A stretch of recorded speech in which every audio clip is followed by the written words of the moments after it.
सिर्फ 10 रुपए से शुरू किया गया बिजनेस आज है करोड़ों का साम्राज्य।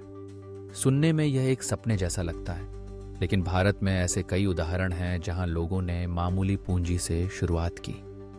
मेहनत, लगन और दूरदर्शिता के साथ उन्होंने न सिर्फ अपनी तकदीर बदली, बल्कि दूसरों के लिए भी प्रेरणा बन गए। आज हम ऐसे ही कुछ असली भारतीय उद्यमियों की कहानियां जानेंगे, जिन्होंने सिर्फ 10 रुपये या उससे भी कम में अपने बिजनेस की नींव रखी और आज उनका नाम देश भर में प्रसिद्ध है। सबसे पहले बात करते हैं दिल्ली के मशहूर रोल वेंडर कुलदीप रोल्स की। कुलदीप कुमार का सफर बेहद साधारण था। उन्होंने अपने बिजनेस की शुरुआत सड़क किनारे एक ठेले से की थी, जिसमें उनके पास सिर्फ 10 रुपए थे। कुलदीप के पास न कोई बड़ा रसोई घर था, न ही किसी ब्रांड का नाम, सिर्फ मेहनत, हुनर और स्वाद में विश्वास था। शुरू में उन्होंने खुद ही रोल बनाना, बेचना और ग्राहकों से संवाद करना शुरू किया। उनकी मेहनत रंग लाई, ग्राहकों ने उनके रोल्स का स्वाद महसूस किया और धीरे धीरे उनका नाम फैलने लगा। आज कुलदीप के रोल्स के कई आउटलेट्स हैं, जिनकी वार्षिक आय करोड़ों रुपए है। कुलदीप की कहानी हमें सिखाती है कि अगर आपके पास जुनून और मेहनत है, तो छोटी सी शुरुआत से भी बड़ा मुकाम हासिल किया जा सकता है। अब जानते हैं गुजरात के भरूच जिले के हसमुख भाई की कहानी, जिन्होंने सिर्फ 10 रुपए में मूंगफली बेचने से शुरुआत की थी। हसमुख भाई के घर की आर्थिक स्थिति बहुत खराब थी। स्कूल की पढ़ाई अधूरी थी, लेकिन पेट पालने के लिए उन्होंने छोटी सी टोकरी में मूंगफली रखकर रेलवे स्टेशन के बाहर बेचना शुरू किया।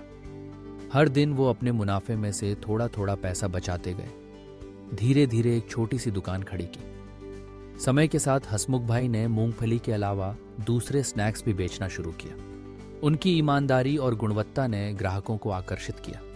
आज हसमुख भाई मूंगफली किंग के नाम से जाने जाते हैं और उनकी चेन के आउटलेट्स गुजरात के कई शहरों में हैं, जो उन्हें सालाना करोड़ों का मुनाफा दिलाते हैं। ऐसी ही एक और प्रेरणादायक कहानी है कोलकाता के लिट्टी चोखा बाबा की।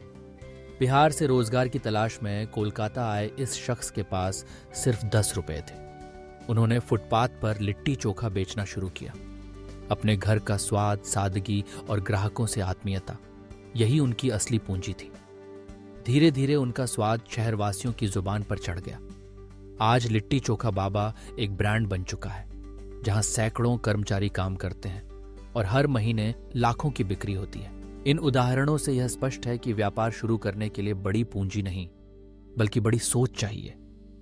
असली ताकत होती है आपकी लगन, आपके सपनों में विश्वास और लगातार मेहनत करने का जज्बा।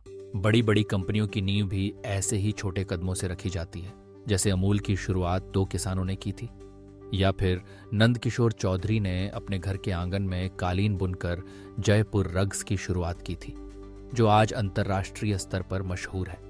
तो अगर आप भी एक छोटा बिजनेस शुरू करने का सपना देख रहे हैं, तो इन कहानियों से प्रेरणा लें। याद रखें, शुरुआत कितनी भी छोटी हो, अगर आपके इरादे मजबूत हैं तो मंजिल तक पहुंचना संभव है। सफलता उन्हीं को मिलती है जो कभी हार नहीं मानते, चाहे उनके पास शुरुआत में सिर्फ 10 रुपए ही क्यों ना हो।